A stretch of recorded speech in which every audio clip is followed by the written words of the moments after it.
Mas eu quero trabalhar com vocês um conceito que a gente vem trabalhando aqui na igreja sobre discípulos. E a gente está falando sobre isso, a gente vem conversando sobre isso. O que é ser discípulo, o que é fazer ou participar de um discipulado, como é que a gente pode se inteirar de tudo isso. E a gente, como igreja, a gente definiu o discipulado como um relacionamento intencional entre um cristão maduro e um cristão em fase de amadurecimento. O cristão maduro orienta, inspira, mostrando por meio da Bíblia o caminho da transformação que conduz à maturidade espiritual, capacitando o discípulo a reproduzir esse processo na vida de outros. Não há discípulos que não passem pelo discipulado. Então, para ser discípulo, tem que passar no discipulado. E o discipulado, a gente entende que tem 4 pilares. O relacionamento intencional, eu vou atrás da pessoa. Tem a centralidade da palavra, o por meio da Bíblia, a transformação, a pessoa é transformada integralmente, e a reprodução, depois o próprio movimento se replica na vida desse que foi transformado pela palavra num relacionamento intencional. Hoje eu quero olhar um pouco mais para o pilar da transformação. Caleb falou um pouco semana passada, eu conto um pouco mais essa semana. E o meu título da mensagem de hoje seria Nova Criação. Não há discipulado sem transformação.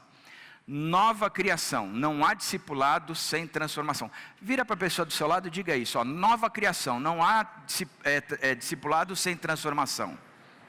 Não, fala mesmo, pode falar. Chega junto e diz, se você é discípulo de Cristo, você tem que ser transformado. Não dá para ter essa vidinha xoxoca que você tem aí, não. Fala, chega junto, explica direito. Coloca a Bíblia na cabeça da pessoa, pega e dá a bibliada mesmo, fala, sente aí o peso da palavra. E hoje a gente vai se fundamentar no texto de 2 Coríntios, capítulo 5, verso 17. 2 Coríntios capítulo 5, verso 17. E o texto diz assim: se alguém está em Cristo, é nova criação. As coisas antigas já passaram, eis que surgiram coisas novas. A outra versão diz, e eis que tudo se fez novo, surgiram coisas novas. Paulo, quando está trabalhando esse texto aqui, ele começa apresentando 2 tensões nos versículos anteriores, e ele vai falar das 2 tensões que são realidades da nossa vida. A gente vive essas 2 tensões até hoje. A tensão do temor, a gente tem um temor a Deus, e o temor não é aquele medo, pavor, horror, mas é um respeito reverente, intenso e absurdo a Deus, enquanto nós temos e vivemos o amor. Então ele fala da tensão entre o temor e o amor. E aqui o verso 17, ele já está focando muito mais no viés do amor. Ele vem falando que inclusive o amor de Deus por nós constrange, porque Deus nos amou de uma forma, do jeito que nós éramos, como nós estávamos, e Ele fez o que fez conosco. Ele diz, olha, esse amor de Deus por nós, Ele constrange. Agora, quando nós olhamos um tema como esse, nós enxergamos que o texto está dizendo, se alguém está em Cristo. Significa que essa afirmação nos faz crer que tem pessoas que podem não estar em Cristo. E aquele que não está em Cristo, aonde é que ele está? Ele está em si mesmo. Ele está morto no próprio pecado e nas próprias transgressões, como o texto de Efésios diz, capítulo 2. Ele está nele mesmo. O problema é que antes de estar em Cristo, nós estamos em nós mesmos. E estar em mim significa fundamentar a minha vida, estabelecer alicerce na minha vida ou para a minha vida, naquilo que eu considero como essencial. Sou eu que trago para mim o valor daquilo que é essencial ou não. E quando eu faço isso, isso passa a me controlar. Aquilo que eu considerei essencial, eu vou correr atrás, eu vou querer, e eu preciso daquilo de qualquer forma. Passo a amar isso mais do que tudo, confiar no que me oferece, e eu passo a me submeter a Ele. Eu moldo a minha identidade a partir daquilo que eu considero essencial para a minha vida, necessário para a minha vida. que sem isso eu não vivo, que sem isso eu me desespero, que sem isso eu entro em parafuso, que sem isso eu vou para a terapia e para a psiquiatria, que sem isso eu me mergulho no Rivotril, que sem isso eu prefiro a morte, que sem isso eu perco o sentido, que sem isso eu não sei viver. Eu não sei viver. De forma resumida, a minha identidade, então, ela passa a ser baseada no meu desempenho, no meu sucesso, na minha moralidade, ou mesmo na minha aceitação. Passa a ser baseada no que me dá prazer, no que me traz conforto, na segurança e mesmo na felicidade, no que evita o meu estresse, o que me traz dor, o que me gera esforço, ou o que afete a minha sanidade. E é a partir daí então que eu defino o que é minha vida. E essa identidade, ela acaba me definindo e ao mesmo tempo me dominando, me controla. Ela afeta as minhas emoções, ela molda o meu comportamento, e porque afeta minhas emoções e molda o meu comportamento, acaba influenciando as pessoas que estão do meu lado. Eu acabo repercutindo isso, vibrando isso nas pessoas que estão ao meu redor.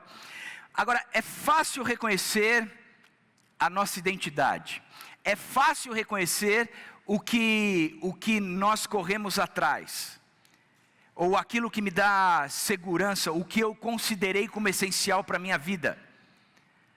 A Bíblia nos ensina que basta olhar para o nosso coração, porque o nosso coração, ele vai ser encontrado onde está o nosso tesouro. Então aquelas paixões e desejos dentro de nós, que moldam a nossa existência, essas paixões e desejos, eles vão ser caracterizados por tudo aquilo que a gente tem como tesouro, que a gente considera como valioso. Eu posso dar alguns exemplos, e vou trabalhar com 4 exemplos, em 4 colunas, né? Se você busca, o seu maior pesadelo as pessoas à sua volta muitas vezes sentem, você é dominado pela. Isso é um esboço que o Tim Keller trabalha muito bem, e eu gosto bastante quando ele está trabalhando a questão dos ídolos do coração, aquilo que nos domina. Então, por exemplo, se você busca, ou se a sua identidade é o poder, ela é o sucesso, a vitória, a influência, você vai ver que o seu maior pesadelo é, sem dúvida nenhuma, a humilhação. Da mesma forma como as pessoas que estão ao meu redor, elas vão viver se sentindo usadas. Espera aí que travou aqui um pouco. Está vendo? Isso me domina. Uma porcaria isso.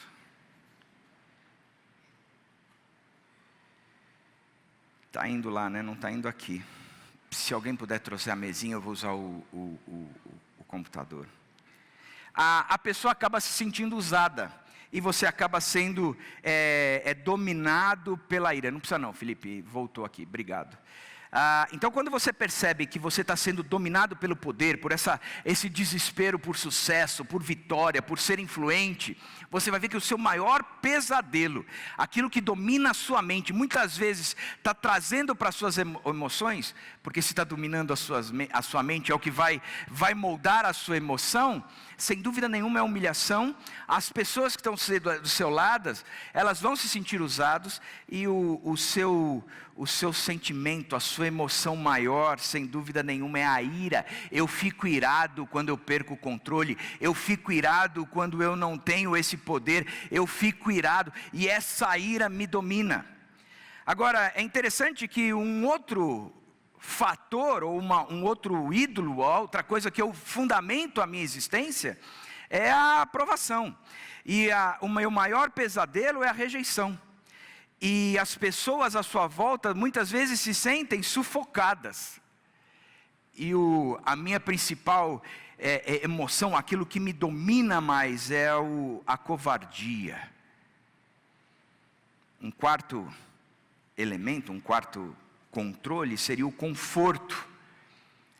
A privacidade, a ausência de estresse, a liberdade, a casa sempre arrumada, eu quero poder controlar tudo, eu quero ter esse conforto. Uma casa na beira da praia, se não tiver isso, um carro melhor, um tênis melhor, uma camisa, eu preciso disso. Eu preciso da liberdade, eu não preciso sentir amarrado por nada, eu não quero estar preso a nada, eu preciso me ver livre o tempo todo. O seu maior pesadelo são as exigências, né? Quer dizer, se eu estou procurando isso, se eu quero isso e se eu vivo dessa forma, as exigências me pesam muito. As pessoas do meu lado se sentem negligenciadas. E o meu principal, aquilo que mais me domina é o tédio. Eu quero ficar parado mesmo, porque eu não quero me movimentar muito. E o quarto tem a ver com o controle, essa questão da autodisciplina, a certeza, os padrões, as planilhas, tudo de acordo com as exigências maiores que eu estabeleço e tem que ser dessa forma. O seu maior pesadelo são as incertezas, aquilo que não sai do jeitão que você pensou. As pessoas ao seu redor, elas se sentem condenadas, e mais, você é dominado pela preocupação. Aquilo está o tempo todo diante de você. Agora, eu sou pastor, né? E eu digo para todo mundo que a matéria-prima do meu trabalho é a dor. Ninguém procura um pastor porque ganhou na Mega Sena acumulada. Nunca me procuraram por isso. Vocês sabem que eu não prego dízimo, né? Muitas vezes eu venho falar sobre isso aqui na frente. Mas no dia que a pessoa sentar comigo para falar que ganhou na Mega Sena acumulada, esse dia eu prego. Prego, a gente resolve os problemas da gente aqui. Mas, brincadeiras à parte, me procuram porque a coisa desandou. Em geral, eu estou trabalhando com casais. E é tão comum pegar casais que compartilham isso aqui, ó. E eu vejo de um lado com o poder e o controle, querendo ser o cara da casa aí, que tem que tudo funcionar do jeito que ele está. E se não sai daquele jeito, ele se desespera. E o outro lado está procurando aprovação e conforto. Ela precisa ser aceita, ela precisa ser querida, ela precisa ser desejada. Ao mesmo tempo, ela quer aquela liberdade, o conforto da casa. E entram em conflito, e muitas vezes o casamento acaba por causa de que isso se tornou um ídolo do seu coração, algo essencial para a sua vida. A sua identidade está fundamentada nisso. E essa é uma grande realidade. E o problema é que quando chegam para contar isso para mim, eu fico vendo pessoas extremamente bem na vida, mas extremamente vazias. Porque alcançaram isso em determinadas áreas da sua vida, mas não alcançaram isso no seu casamento. Da mesma forma como eu encontro pessoas muito bem resolvidas no seu casamento, mas desesperadas porque não alcançaram isso na sua profissão. Isso tem dominado o coração e o coração do nosso povo, o coração de parte da igreja. E o Caleb repete muito um texto de Ageu, que quando isso acontece, Ageu, Deus trabalhando ali com o povo, traz uma fala dizendo: assim diz o Senhor dos Exércitos, vejam aonde os seus caminhos os levaram. Vocês têm plantado muito e colhido pouco. Vocês comem, mas não se fartam. Bebem, mas não se satisfazem. Vestem-se, mas não se aquecem. Aquele que recebe salário, recebe-o para colocá-lo numa bolsa furada. Veja aonde os seus caminhos os levaram. Aí chega Paulo com toda a sua sabedoria e diz: se alguém está em Cristo, é nova criação. As coisas velhas, as coisas antigas já passaram, e eis que surgiram coisas novas. Quero com esse texto de Paulo confrontar esse pensamento que tem dominado o nosso coração e a nossa mente, que caracterizam-nos, que geram a nossa identidade, coisas criadas, coisas que estão aí nesse mundo, que o meu coração ambiciona tanto. Por isso que João diz, não ameis o mundo, nem as coisas que no mundo há. Porque aquele que é discípulo de Cristo, ele age de forma diferente. Na verdade, aquele que é discípulo de Cristo, ele é diferente.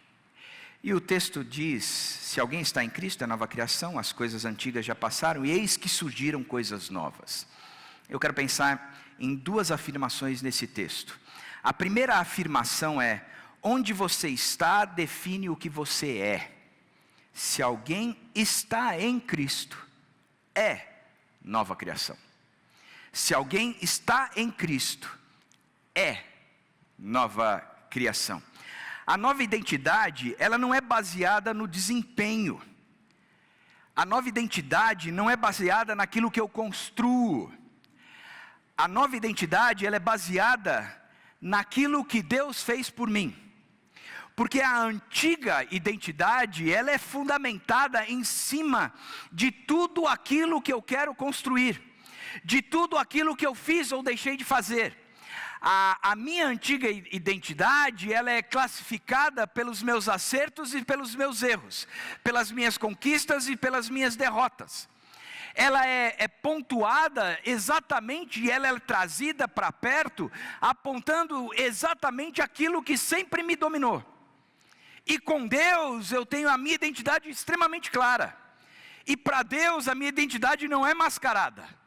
Para Deus a minha identidade é explícita, ela é escancarada. Para Deus aquilo que domina o meu coração Ele sabe, afinal de contas é Ele quem prova e vê se há algum caminho mau no nosso coração. Ele recupera e nos coloca na vereda da justiça.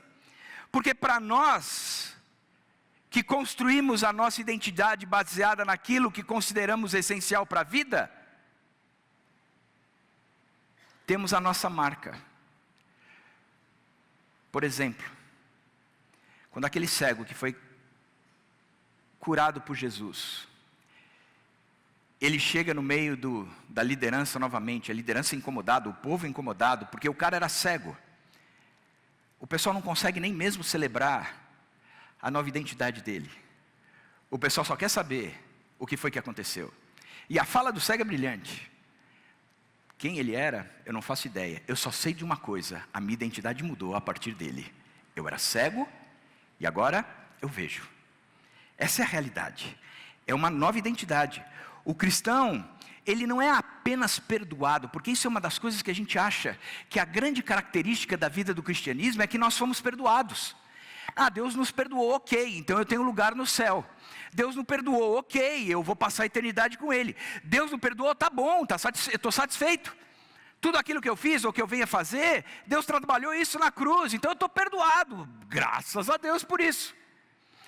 Mas a salvação, ela é muito mais além do que isso. Ela gera em nós uma nova identidade, e que não é mais baseada no meu empenho ou no meu desempenho. Pelo contrário, ela é fundamentada, Fê, eu vou precisar da mesa de fato, está dando pau aqui direto. Ela é fundamentada exatamente naquele movimento que existe dentro do meu coração, mas que sempre trabalhou escolhendo a essência, e de repente vem Jesus e diz, não é nada disso. A tua identidade é formada agora não pelo que você fez, mas pelo que eu fiz. A tua identidade agora não é mais aquilo que você conquistou ou que você não conquistou. A tua identidade não é mais aquilo que você tinha como essência. Você era um controlador, você era um cara que queria o poder, você era alguém que precisava da aceitação, que você... Não tem mais nada a ver com isso. A sua identidade é uma outra agora. A sua identidade, ela está extremamente voltada para aquilo que Jesus Cristo fez, para aquilo que Ele é, para o que Ele promoveu. Então a primeira característica é que a gente entende que a nossa identidade, ela parte a partir de Cristo. É uma nova identidade. André, cara, eu fui um adúltero. Essa identidade ficou na cruz. André, eu fui um controlador e destruí meu casamento por causa disso. Essa identidade ficou na cruz. André, eu sou alguém que perdi tudo que tinha por ganância. Fiz muito mais do que devia. E acabei... Ok, essa identidade ficou na cruz. André, eu sou um bem-sucedido em todas as áreas. Mas sempre achei que eu era o cara que trazia essa responsabilidade para mim. Mas de repente eu percebo que apesar de estar tudo isso, que essa minha moralidade de fazer o que é certo e de ser o que é certo, me dominava de tal ponto, que eu entendi que isso era maior do que Jesus Cristo na minha vida. Portanto, eu entrego agora a minha identidade a partir disso.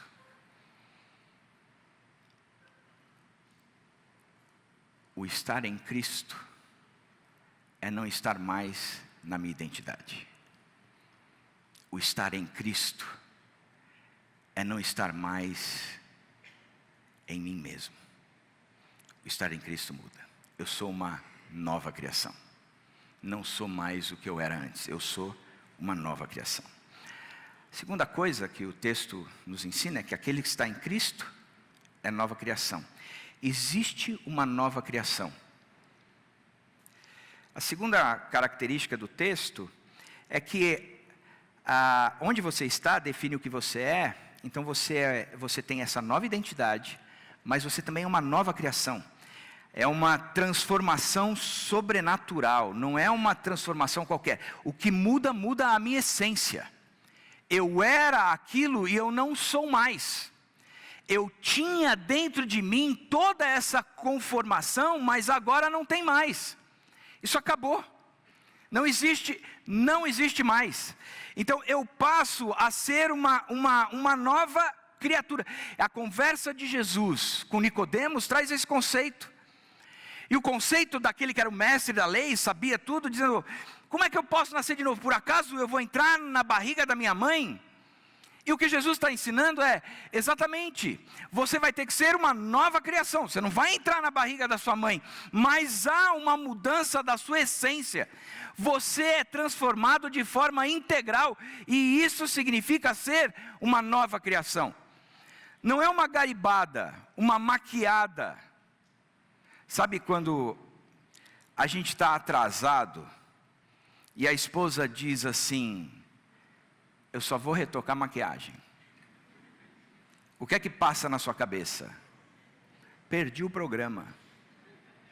Perdi o programa. E o que ele está dizendo não é essa maquiada. O que ele está dizendo é uma nova criação.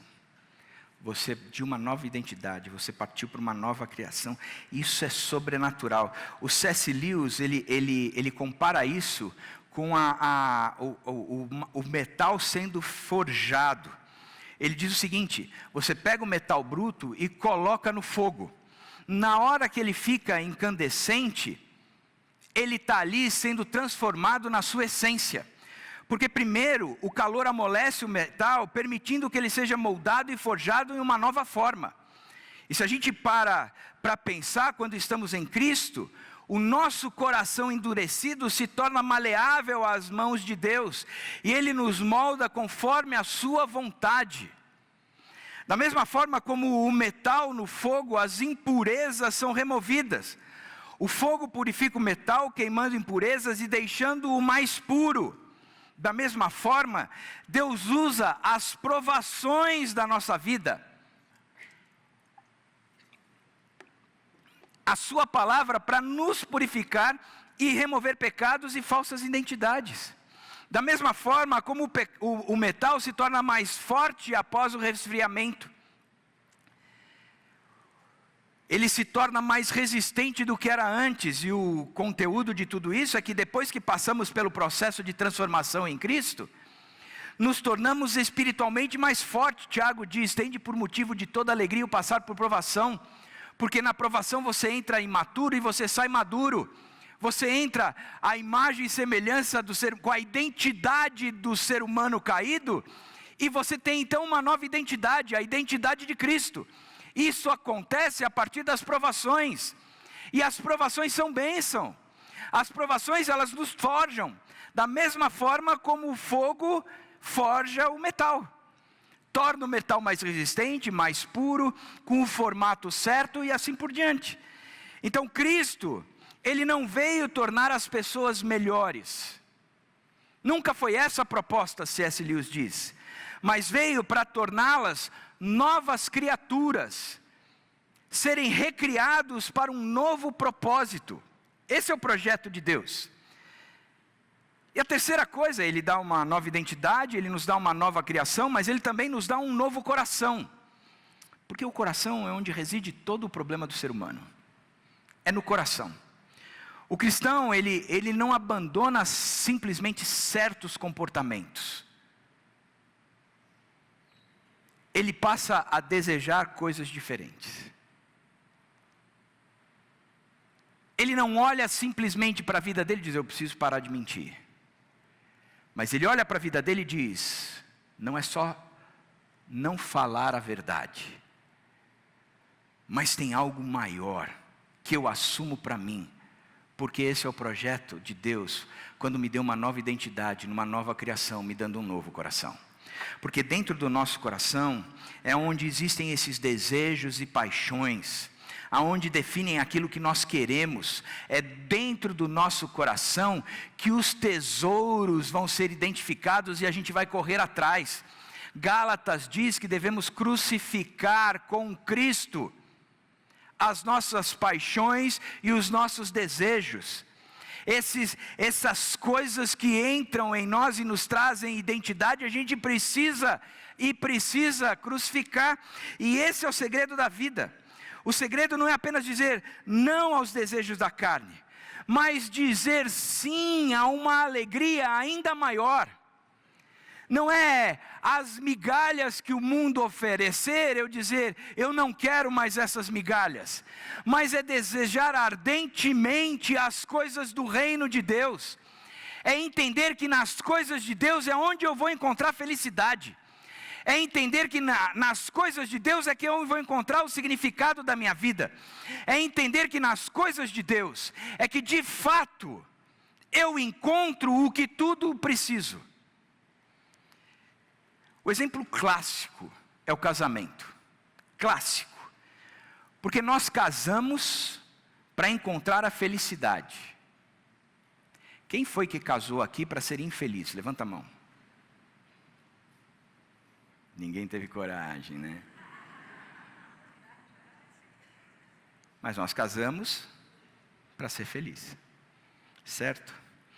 O problema é que a gente não vai ser. Que o casamento não foi para isso. Deus não criou o casamento para essa forma. O problema é que o casamento tem um outro propósito. Nós casamos achando que a gente vai ter alguns probleminhas, mas resolve tudo. E tem uma máxima que é verdade, gente. Todo relacionamento gera intimidade. E toda intimidade gera conflito.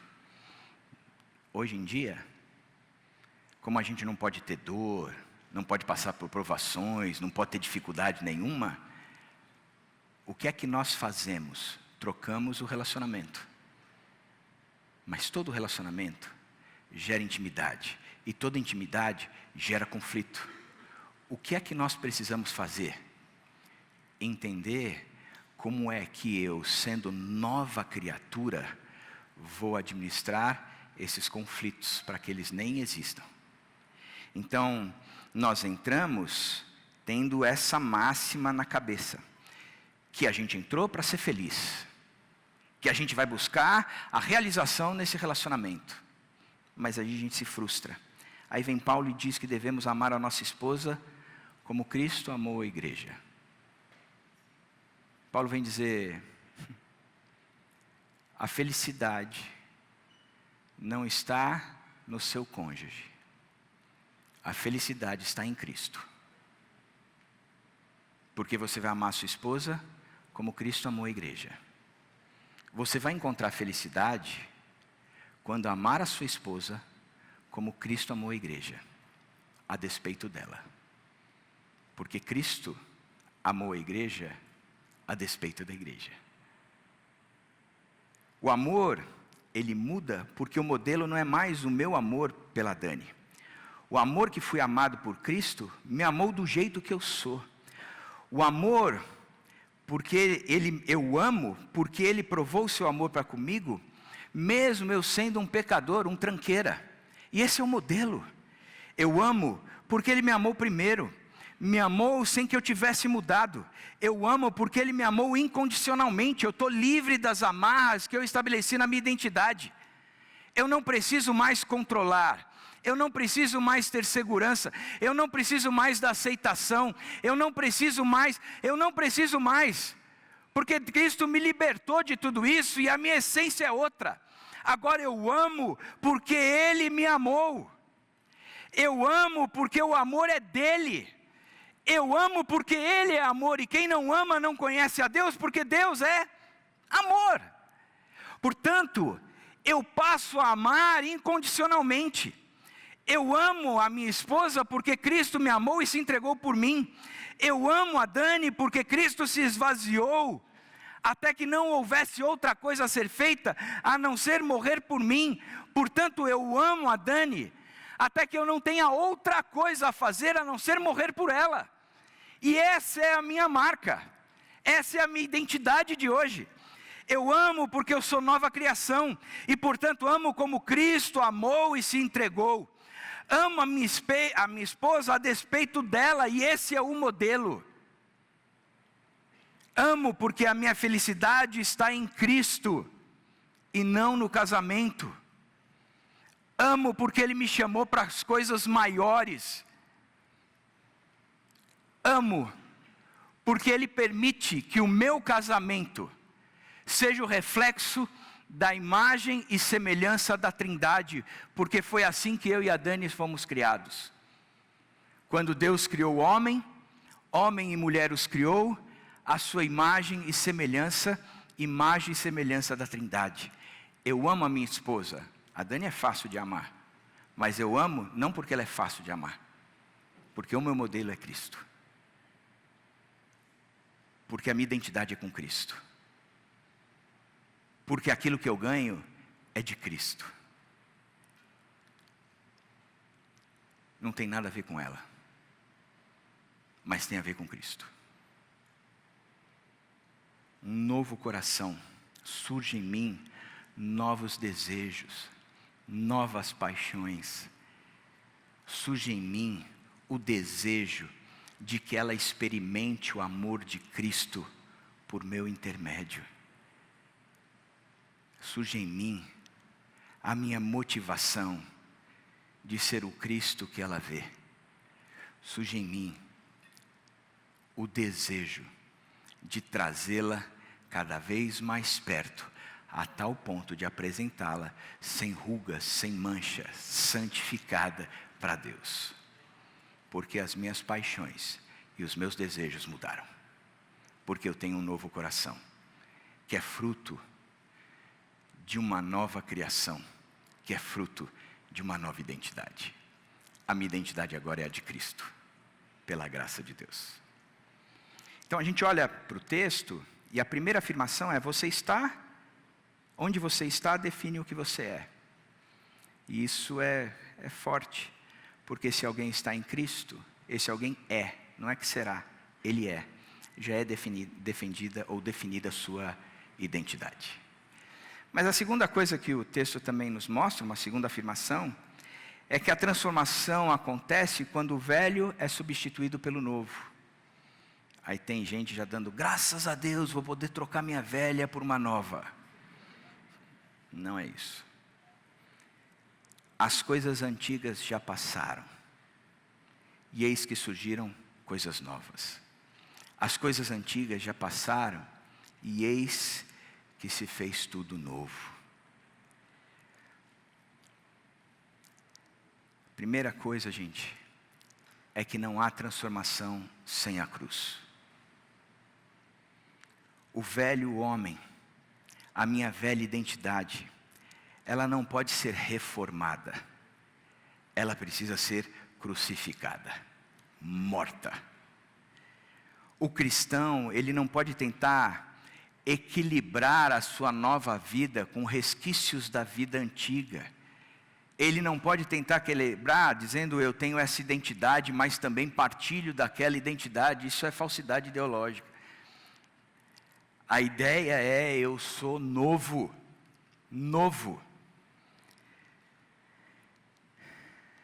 Em Lucas, Jesus ensina dizendo, se alguém quiser acompanhar-me, o que é que ele precisa fazer? Negar a si mesmo e tomar diariamente a sua cruz para seguir. O discipulado, ele passa pela cruz diária. A gente não passa pela cruz uma vez, nós somos salvos. Mas é diariamente que a gente vai pegando a nossa cruz e fazendo o velho homem morrer. E fazendo o velho homem morrer, porque entendi que bastou uma vez Jesus Cristo morrer na cruz. E fui salvo. E para isso, pego a minha cruz diariamente. A transformação, ela não acontece simplesmente porque tentamos mudar. Ela só vai acontecer quando algo morrer e o novo entrar. Ela não partilha de duas identidades. Uma tem que ser morta. Gosto muito do Celebrando a Recuperação, quando ele chega no primeiro passo dizendo, eu sou isso. Eu sou um pecador e que não tenho jeito de consertar. E a minha identidade é com o pecado. Seja ela nas questões éticas e morais mais absurdas que cometi, como mesmo na questão de achar que eu, cumprindo todas essas éticas e morais, eu me tornei bom. Isso não existe. A minha essência, ela é pecaminosa, rebelde contra Deus, ela não se interessa por Deus. Portanto, eu preciso me crucificar. Portanto, eu preciso fazer morrer o meu eu. Muita gente chega para mim e diz, André, mas é muito simples chegar e falar, você é salvo porque Jesus Cristo morreu por você. E aí você não precisa fazer nada. É claro, um lado da moeda é que se Cristo não tivesse vindo e pagado o preço do meu pecado, do seu pecado, nós nunca seríamos salvos. E foi esse movimento da graça que nos salvou. E é Cristo que vem e nos dá esse toque, nos identifica dessa forma. É Ele que chega e mostra a real identidade que nós somos. E a identidade que temos que ter é Ele, o movimento é dele. É pela graça. Mas o outro lado da moeda, ele é importantíssimo. O outro lado da moeda que a Bíblia também atravessa e a Bíblia também explica, é que existe um quê de perseverança, existe um quê de insistência, existe um quê de tentar viver essa vida, e de fato viver essa vida diariamente, não no meu poder, mas no poder do Espírito. Eu não amo porque eu amo na marra. Eu amo porque Ele me amou e, portanto, eu sou capaz de amar. Porque se manter, ou se eu ficar na liderança da coisa, no controle da coisa, na tentativa de amar a minha esposa pela minha própria força, esquece. Mas eu consigo amá-la, porque Ele me amou. Portanto, o amor não é meu, esse eu tenho que fazer morrer, porque o meu amor é meu amor, e ele é muito meu. Voltado para mim, exclusivamente meu, mas o de Cristo me ajuda a amá-la, me torna capaz de amá-la. Portanto, é fundamental que haja a cruz. Não há transformação sem cruz. As coisas antigas já passaram, e eis que surgiram coisas novas. A segunda coisa é que não há cruz sem substituição. Se não fosse a cruz de Cristo, ok, mas a cruz exige uma substituição. Cristo me substituiu naquela cruz. Cristo assumiu o meu lugar naquela cruz. Portanto, agora Cristo precisa assumir o meu lugar na minha própria vida. A minha morte é declarada na própria cruz, porque com Ele eu morri, mas com Ele eu ressuscitei. Então, a partir daí, é Cristo vivendo em mim. É Ele em mim. Não tem mais a ver comigo. Gálatas 5:24 diz: aqueles que pertencem a Cristo Jesus crucificaram a carne com as suas paixões e seus desejos. Não vivem mais satisfazendo a própria carne, mas são guiados pelo Espírito. Porque Cristo, Ele vive em mim. Já não sou eu quem vivo, mas é Cristo. É Cristo que vive em mim. Já não tenho mais o controle. É Cristo que me controla. É debaixo de Cristo que eu tenho obediência. A nova vida em Cristo, ela também não é só sustentada por uma mera obediência moralista, mas por uma substituição do que amamos e valorizamos. Antes, o meu casamento era uma idolatria. E eu precisava que o meu casamento fosse a melhor coisa do mundo. Mas Cristo morreu na cruz por mim. Me deu uma nova identidade, me fez uma nova criação e me deu um novo coração. Por isso, eu assumo a minha morte. E Ele já não me domina mais. E estou livre para amar a Dani como Cristo a ama. Não mais passando pelo filtro do meu amor egoísta.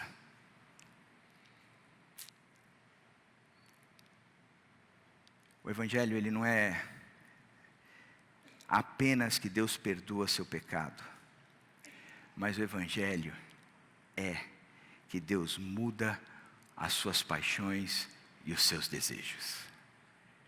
Eu já não sou mais dominado pelo pecado. Que Deus! Já não domina mais o meu corpo mortal. Eu sou livre. Livre. Livre. Efésios 4:28. Ele começa dando a identidade de uma pessoa. Aquele que era ladrão, que furtava, não furte mais. Porque essa não é mais a sua identidade. Você está livre daquela identidade. Então aquele que furtava, não furte mais. Antes, trabalhe com as próprias mãos, para ter com que ajudar aquele que está necessitado. Agora você está livre para ajudar o que precisa. Antes, você tirava do outro para si, mas agora você mudou essencialmente. Agora, você tira de si para o próximo. Essa é a mudança. Essa é radicalmente a mudança. Então você passa a amar. E a terceira movimento da transformação é quando o velho é substituído pelo novo. Primeiro, não há transformação sem cruz. Segundo, não há cruz sem substituição. E terceiro, não há substituição sem alegria. A alegria do Senhor é? A alegria do Senhor é? A alegria do Senhor é? A nossa força. Por que é que eu sou capaz de enfrentar o que eu tenho que enfrentar nesse mundo? Porque a alegria do Senhor é a minha força. Porque estar no Senhor eu tenho uma alegria diferente.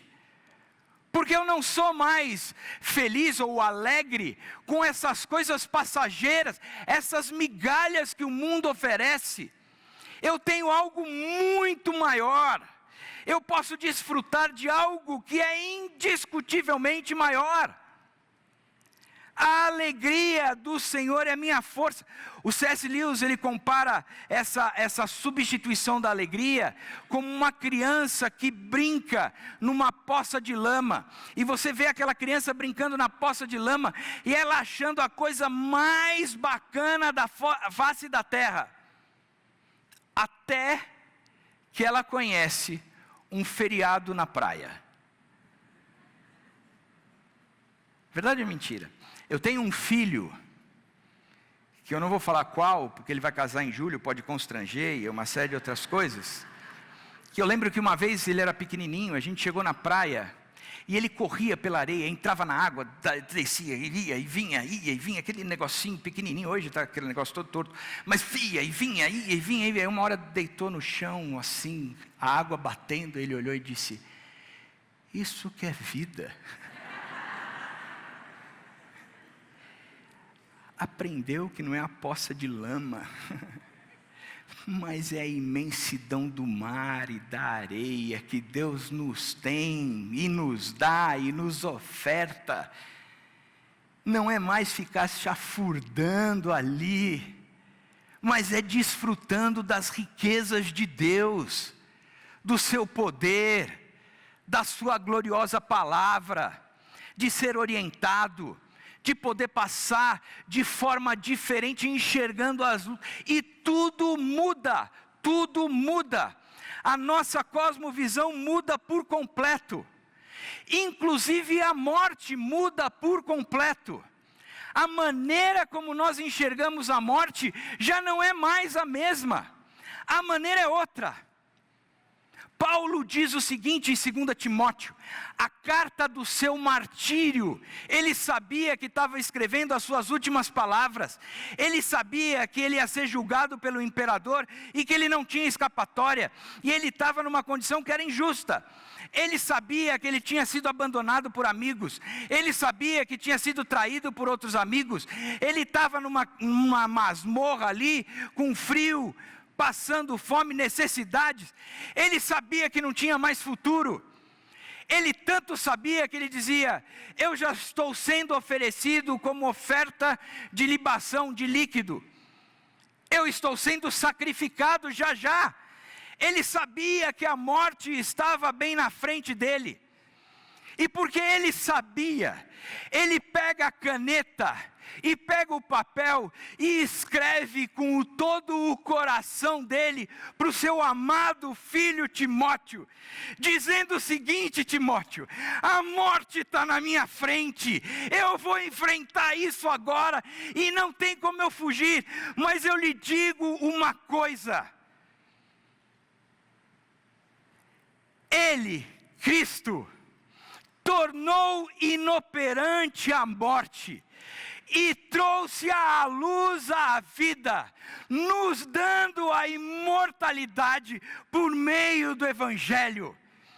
Eu não estou morrendo, o Evangelho é maior que isso, você não está me perdendo, porque perdido está aquele onde nós não sabemos, ou nós não entendemos onde se escondeu.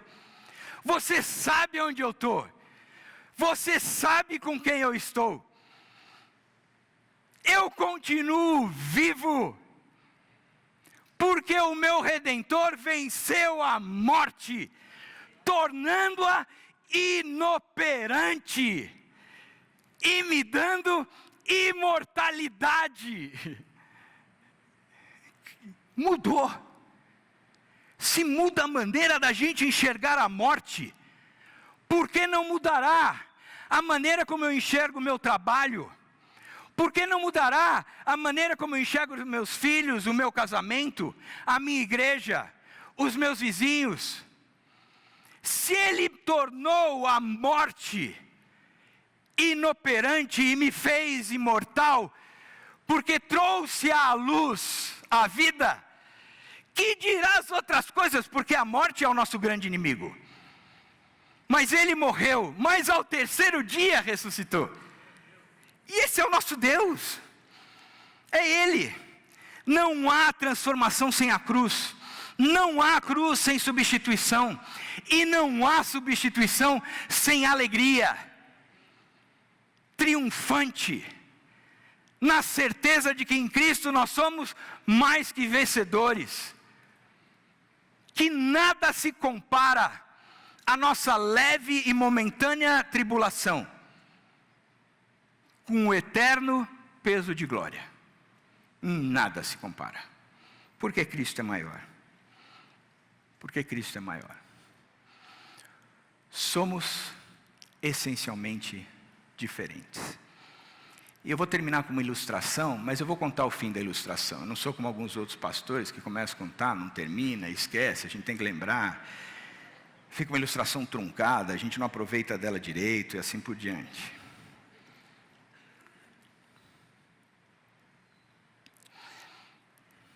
Quem conta essa ilustração é o Charles Spurgeon, o príncipe dos pregadores.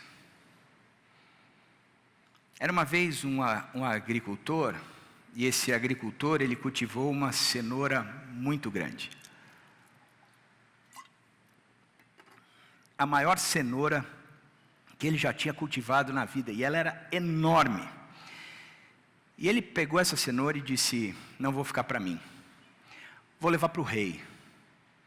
Chegou para o rei e disse: rei, eu estou aqui te oferecendo essa cenoura, porque é a maior cenoura que eu já cultivei na vida, exuberante, e eu quero dar essa cenoura para você, porque eu reconheço o respeito que eu tenho pelo Senhor, da mesma forma que é prova do meu amor por você. Então toma essa cenoura de presente para você. O rei pegou aquela cenoura e, comovido, ele discerniu o coração daquele agricultor. E o agricultor estava saindo, ele falou: vem cá, deixa eu te dizer uma coisa. Do lado ali do teu terreno, da tua área onde você cultiva a cenoura, eu tenho uma área grande também. Você é um baita administrador, um grande agricultor, fiel ao reino. Então, eu estou te dando de presente o terreno que eu tenho ao lado, para você expandir toda essa sua produção de cenoura. E o cara ficou impressionado com aquilo e saiu feliz da vida. O problema é que tinha um nobre que estava assistindo tudo aquilo, um nobre do reino, estava na corte vendo tudo aquilo, e ele disse assim: se o rei fez isso com uma cenoura, que dirá se eu ofertar um cavalo? Aí no dia seguinte, o nobre chega e diz: este é o melhor cavalo que eu já criei ou criarei, nunca vou criar um garanhão dessa forma, magnífico, puro sangue, negro. E aí ele se prostra na frente do rei e diz: este é o melhor cavalo que já criei ou criarei, e eu quero ofertá-lo como prova do meu amor e respeito. O rei, discernindo o coração, pega o cavalo e diz: leva para Tordilhas, agradeço você, tchau. Aí o nobre fica indignado, espantado, a cabeça dele é mais de 1000, dizendo: por que isso aconteceu? E o rei chega para o nobre e diz: deixa-me esclarecer uma coisa. O agricultor, ele me deu a cenoura. Você deu o cavalo para si mesmo.